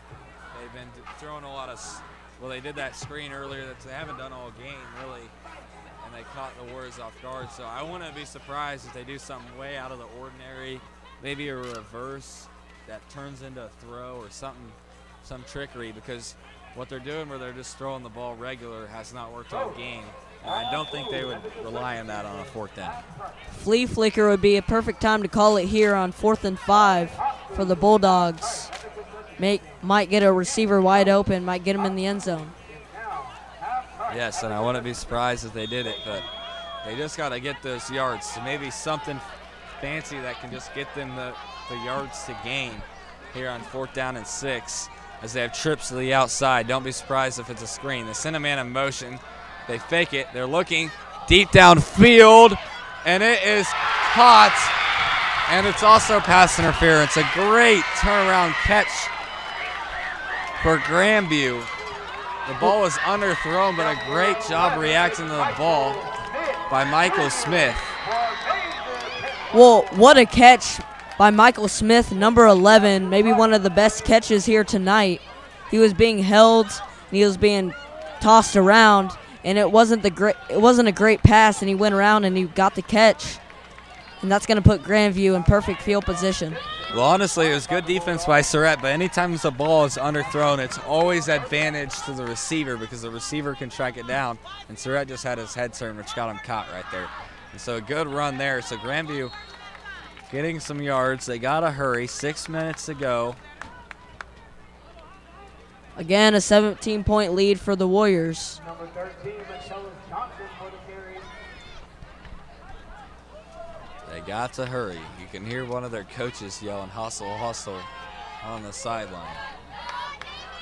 And the handoff to the outside. A good job by Aiden Robeson to contain that.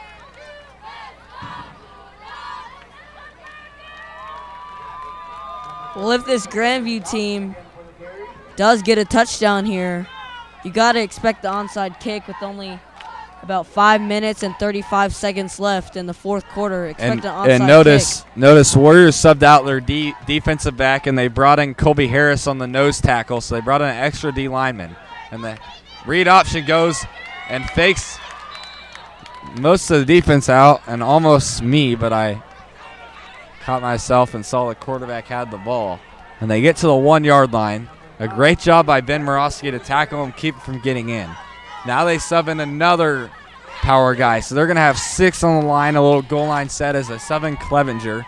So Clevenger, Harris, and I believe Cole Becker are going to be right in the middle there for the goal line play here, as it looks to be like a QB sneak type play. No, they have it on the shotgun, and the ball snap. The ball is dropped on the snap. They had a wildcat formation. The quarterback wasn't out there, and the receiver drops the snap, and now that is killer. You had 1st and goal at the 1. All you had to do was not drop a snap, and that's exactly what they did there, Bo. Well, another bullet snap by that center. We thought he had fixed it in the 3rd quarter, a little bit softer, but again, another John Elway type snap. I think the quarterback just got used to how he snaps the ball, but right there wasn't the quarterback taking the snap, it was the receiver, and I just don't think he was ready for a snap that fast. Yeah, big miscue on the Bulldogs here. All they needed to do was punch it in from the 1-yard line, and a great series of events, ticking time off the clock here, and now 4 minutes and 45 seconds. And dropping the snap and bad snaps, that is like a little league issue, and Grandview is having major troubles with it right now. And sometimes it's the little things that matter, and really Grandview's lost on the little things tonight. They faked a punt. They fumbled the ball out of bounds for a touchback. Those two, that's 14 points right there difference. I mean, they could be right there right now, but just the little things. 4:13 to go in the 4th. They throw a one-on-one ball to the sideline, and it's just barely dropped. Good defense by nope, flag is thrown, so they're all going to call pass interference on McKenzie most likely. Ball is intended for Michael Smith Jr., who made that amazing catch earlier. Well, that was good defense by McKenzie. Looks like he got a little grabby. So that'll be half the distance to the goal for Grandview. They called a hold there. I'm not sure if that really was a hold. I mean, the offensive guy grabbed him just as much as McKenzie did. Interesting call there. 4 minutes to go. 4 minutes to go in the 4th quarter. 2nd down and goal. Grandview sends a man in motion. It's going to be a pitch to the outside, and a flag is thrown. That was an extremely impressive pitch. Looks like the quarterback was wrapped up, but he got the ball out milliseconds early. And so another flag on the play, and these refs throw another flag. I don't even know what this is, and it's going to be holding on the offense. So Grandview really shot themselves in the foot here in the red zone. So I feel like we've been at 4 minutes left in the game for like 10 minutes. I feel like we've just been stuck at 4 minutes. And all these flags, the clock won't move because all these penalties. And no one filing out of the crowd yet. They want to see these last few plays. So the throw outside is almost intercepted, but it's caught, and it's going to be a touchdown. As Jackson Sendrowski is just inches away from picking that off. But Grandview gets into the end zone. Well, the defense tried to jump on that for the interception, but that led him wide open to a lane to the end zone. And the Bulldogs get a touchdown here, 13-24, awaiting the extra point.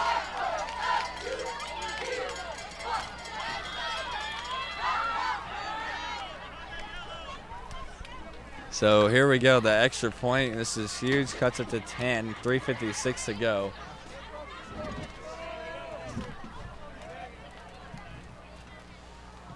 The kick is short and good. Almost blocked by McKenzie.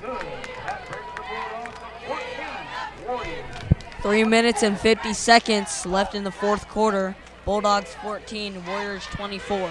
So now it's what will we see here, Bo? Will we see an onside kick? Will we see some sort of squib, some fancy kick? Because Grandview has to have something. I mean, you got to do an onside kick here. You're down 10, 3:50 left.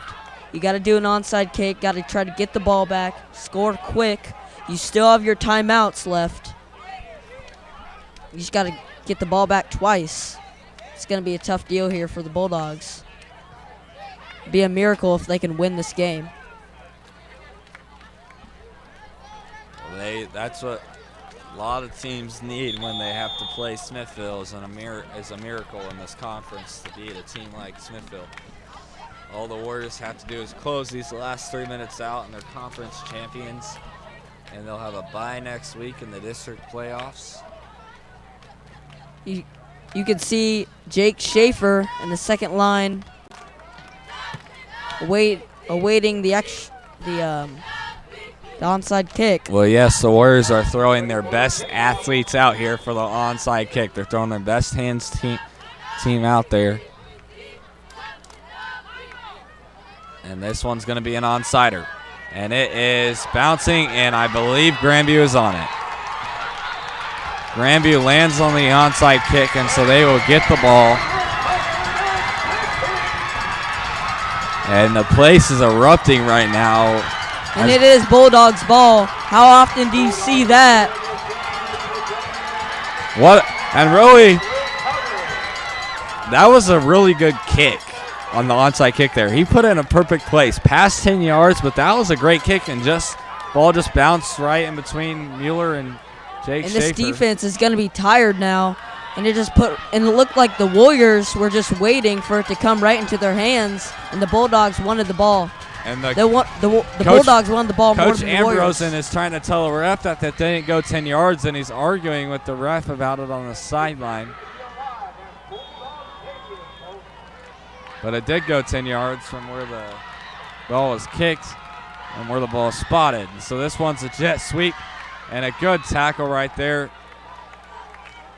by Jay Surratt. So now, yes, Grandview, the onside kick worked, but now you actually have to do something. You actually have to score. There's 3 minutes and 30 seconds to go in this game, and they're down by 10. They still need another touchdown and another onside kick.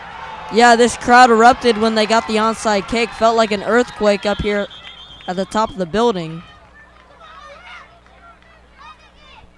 So here the play gets blown dead, and it's a false start. So Grandview going the wrong way. 3 minutes and 18 seconds here in the fourth quarter. Grandview now backed up, not what they needed. Clock will now run. 3:13 to go, second down.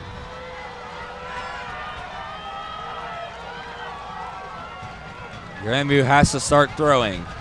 It's a screen to the receiver, the same play they ran earlier. And a great juke move and another one, and he gets outside.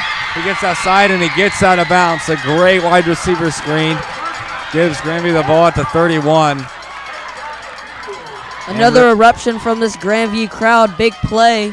Now we'll get a first down, get them to the Warriors' 30-yard line with 2 minutes and 55 seconds left.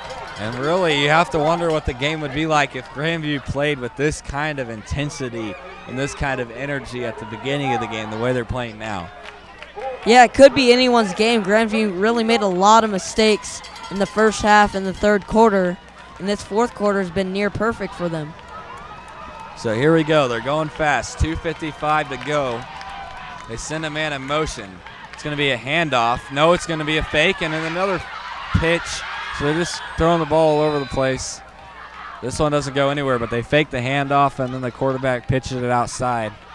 Well, this running attack has really worked all game, but not on this drive. 2 runs haven't gone anywhere. I expect the Bulldogs to go to the pass this play. Well, I'm not sure why they're trying to run. There's now the clock's running, and they're not going to mouse, so there's 2:20 to go. 2:20 to go here. And the ball will be thrown deep downfield and incomplete. Well, this quarterback doesn't seem to make a lot of reads. On these go routes, he just throws it up, hopes for a miracle or hopes for a flag. And that one, he really wanted the pass interference on Roman Roski. It's kind of like watching Derek Carr last night just continue to just throw the ball up and not make any reads. And that's kind of what Grandview's quarterback is doing, just throwing the ball up. Yeah, that long ball hasn't worked all night. They got one big penalty on it, and they got one big pass. Expect another short pass here is what worked. 2 minutes to go. Another run. And it is wide open up the middle. And it's a touchdown for Grandview. So Grandview has all the momentum. They have all the momentum right now. But time is still an issue. 2:12 to go. This place is super loud. And this is a relatively empty Grandview home crowd. Not a lot of seats in this, but still only about 50% of them full, and they're making up for that in volume. Still very loud for how many people they have, especially really loud.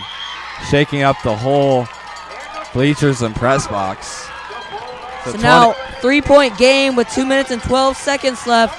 Grandview has to get another onside kick, and the Warriors have to get this one, or they could lose this game. Well, you know, Grandview they have nothing to lose right now, and you really have to question, like I said earlier, if they would have started the game with this type of energy, where they'd be at, because they have all the momentum right now. But it's going to be a matter of will they run out of time. 2 minutes to go in this game. All the Warriors have to do is just recover the onside kick and run the clock out. But Grandview does, I believe, have 2 timeouts. Think back to the fake punt to what basically gave the Warriors a touchdown and the fumble out of the end of the end zone. That's a 14-point swing, and this win could easily be on the Bulldogs' hands right now. So Grandview has 2 timeouts, I believe. So even if the Warriors do recover it, they will need to get a first down to call game. Will Grandview get a second onside kick in a row? I expect Mueller and Schaefer to put a little bit more effort if the ball comes their way. And this one's kicked right towards O'Neal. So that onside kick was not very good compared to the last one. And a great job by O'Neal to react to the ball and catch it. The last one really had it bounced, and that one just went straight to O'Neal, number 14. And now the Warriors get the ball. 2 minutes and 11 seconds left. Again, the Bulldogs have 2 timeouts. Warriors up 3, 21-24. So Warriors still need to get a first down. And Jake Schaefer is going to run on the field. Don't be surprised if the Warriors try and go for it all in one play and do it like a play action and try and get a first down in one play. Grandview is loading the box, everyone in the box. Schaefer's going to hand this off to Russell. It's not going to do anything. It's a gain of a half a yard. Well, I was expecting the pass there. They had only one guy in Max McKenzie, and obviously Max McKenzie can do great things with only one man on him. I expected, again, the play action, like you said, Toby, to maybe go for all the way for the touchdown. So Grandview not using one of their timeouts yet. I'm not sure how much they have. I believe it's 2. I'll keep you updated on that, but the clock's running, so minute 30 to go. The Warriors can run a lot of this off before they snap the ball. Whatever you do, you can't fumble, you can't turn it over. Russell is going to go nowhere. He's tackled right at the line of scrimmage. And now you got to throw the ball if you're the Warriors. 1 minute, 15 seconds left. Clock continues to run. Bulldogs going to save their timeouts, hopefully to get a stop here on 3rd down. 3rd and 10. What does Coach Ambrose draw up? So I wonder if Grandview just doesn't have any timeouts because they haven't called any, which makes me think they're out, but I'm not sure. This would be a routine call on timeout. Warriors trying to take all the clock they can. Warriors probably going to run this thing down and call timeout. So the Warriors run it down as far as they can. So 41 seconds. There's 41 seconds here in the 4th quarter. They call timeout.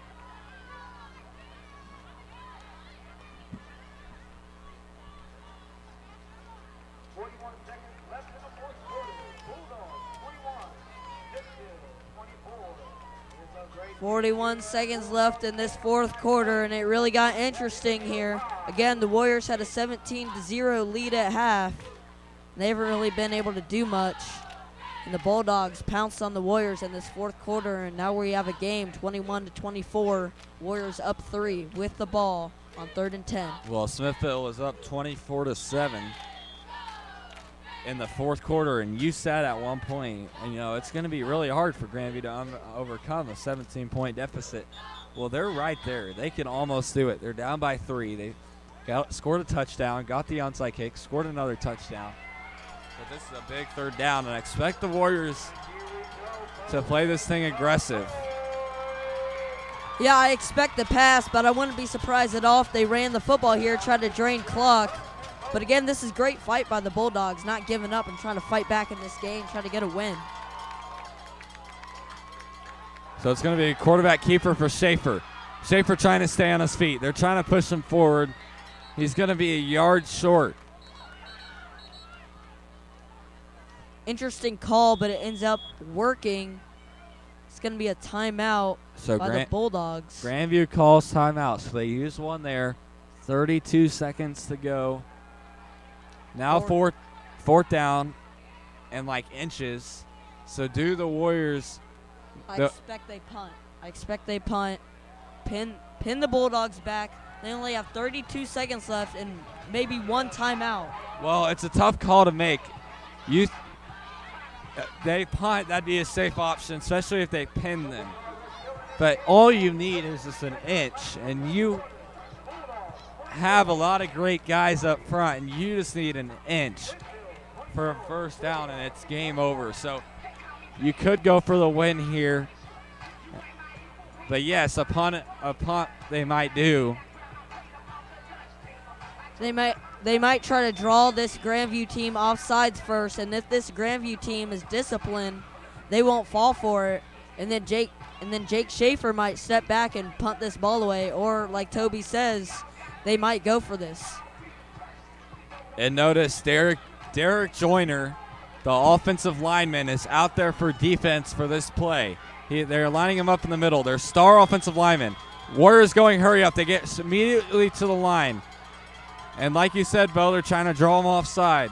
Notice Colby Harris in the backfield. Same formation they ran last week when they gave it to Harris on the short yard situation. So Warriors call timeout. But like I said, notice Derek Joyner. Derek Joyner is lined up on defense. He's an offensive lineman for them. He's the 3-star commit to Tulane. Very big fella. And they're putting him right in the middle, and that might be what's causing the Warriors to hesitate to go for this. And I believe they're probably going to punt now.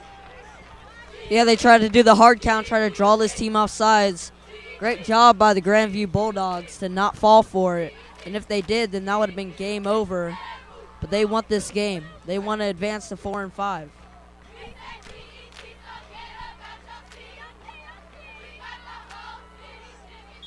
So here we go.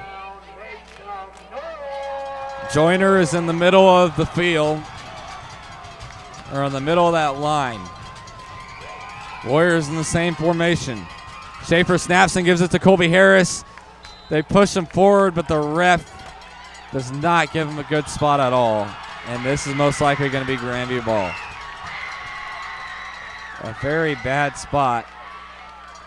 But I don't know exactly where he's down because there's just a mesh of people. So they're probably going to bring out the chain game and review this. Look it over. Colby Harris very frustrated. Yeah, it looks like a terrible spot. It looks like that he lost yardage there, which he definitely didn't. Well, he might have gone down the way Harris was reacting. He's not happy with himself. Or just not happy with the way that play went along. He might have been down. It was hard to tell. You wouldn't know where his knee down. We don't have fancy instant replay, so we're just going to have to rely on the ref's word that he was down there. We'll see where the chain is. Probably short compared to where they spotted it. So it's short, Grandview ball. There's 28 seconds to go. All Grandview needs is a field goal to tie this game up. Touchdown to win it. They have one timeout. Again, 28 seconds left in this game. And it's in Grandview's hands if they want it. The Warriors defense had been really good up until the fourth quarter, and they're going to have to come back to that. And it's really hard because football is a game of momentum, and right now Grandview has all the momentum on their side. Ever since they got that onside kick, everything's been clicking. 28 seconds to go. They got to get 55-ish yards for a touchdown. And this Warriors defense needs to play it safe. No deep balls. They need to be smart. And this one's a quick throw to the outside, and it's caught, and he's down around the 38, 39-yard line. So Smith gets a good gain for Grandview. They got to hurry to the line. Clock temporarily stops. So 20 seconds to go. Now the clock starts running again as they're set. The ball is snapped, and he's hit as he throws over the middle, and it's intercepted. Game over. Game over, and a pick by Jay Surratt. And that was Colby Harris, number 71, the offensive lineman on the hit on the quarterback to force the interception. And Jay Surratt with a great pick, but yes, Colby Harris who makes up for that play where he didn't get across for a first down with a huge pass rush, hits the quarterback as he throws, and a great play by Surratt to pick it, his second pick of the season. His first pick he called game as well. He's called games with 2 picks this year, the safety, and he's really turning out to be a playmaker for this defense. And so the Warriors crushed Grandview's hopes and dreams, and they will barely come away with a victory as they avoid letting Grandview come back.